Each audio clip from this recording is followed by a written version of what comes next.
Hello and welcome to another episode of The Accidental Trainer. Thank you both so much for joining me today. Today I have Megan Torrance, the Chief Energy Officer at TorranceLearning, and I have Jess Jackson, who is the Racial Equity Product Development Manager at TorranceLearning.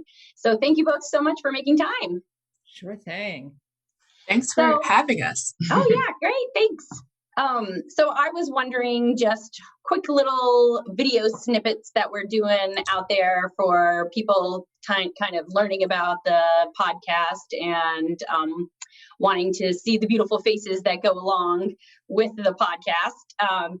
I would love to know about your guys' work with all of the inclusive learning materials that you're doing. What are two sort of quick tips that people can have when they're trying to make their learning materials a little bit more inclusive? Yeah, I would say that one way to add a quick fix is to consider social identity, right? And think about the intersectional identities that might be navigating and learning from your materials.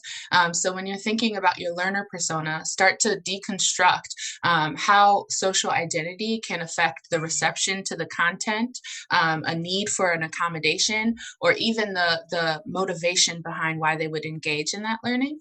As we move closer to more personalized learning experiences and learning design, we got to be inclusive of social identity.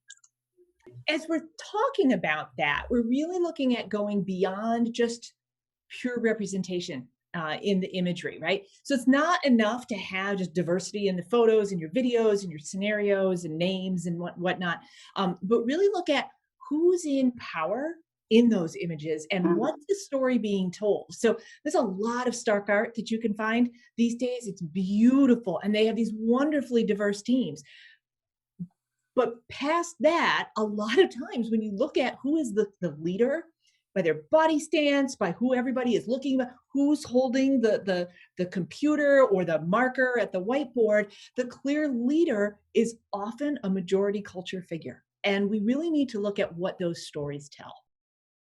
Yes, and you all covered this in your TK learning episode that I was so fortunate to moderate and took so many takeaways from that.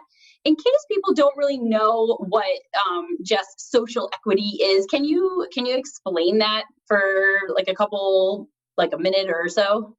Yeah, I would say that equity is, I don't know if anybody's familiar with the meme that's pretty popular online, and it just depicts three individuals of varying heights looking over a fence at a baseball field. And equality would be everybody gets the same accommodation, right? So everybody gets the same size step stool so they can see over that fence.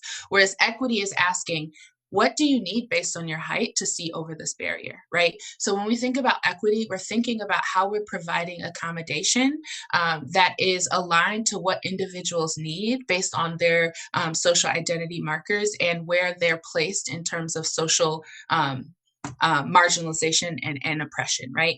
So one of the, I would even go a little further, that liberation would be we remove the fence altogether, right? We remove the barrier. But equity would be providing supports that help folks where they are and what they need, not necessarily providing everyone the same supports.